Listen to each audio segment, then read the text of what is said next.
So how are you guys? Today's story is an old clock. Lila loved spending weekends at her grandfather's house. It smelled of old books, sawdust, and the faint scent of lavender from her late grandmother's sachets. But what fascinated Lila the most was the giant grandfather clock in the corner of the living room.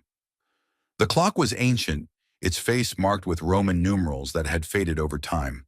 The pendulum swung with a steady rhythm, its ticks filling the room with a comforting cadence. "Why do you still keep this old thing, Grandpa?" Lila asked one rainy afternoon as they sat by the fire.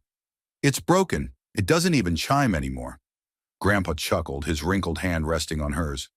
"Ah, but this clock isn't just any clock. It's the reason I met your grandmother."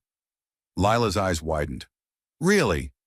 Grandpa leaned back, the firelight casting shadows on his face. "When I was a young man, I worked as a clockmaker. One day a young woman walked into my shop carrying this very clock. It belonged to her family, but the pendulum had stopped. She was determined to fix it."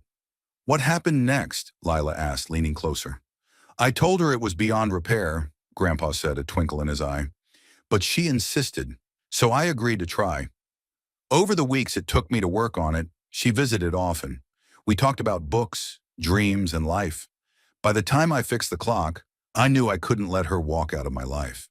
"And the clock?"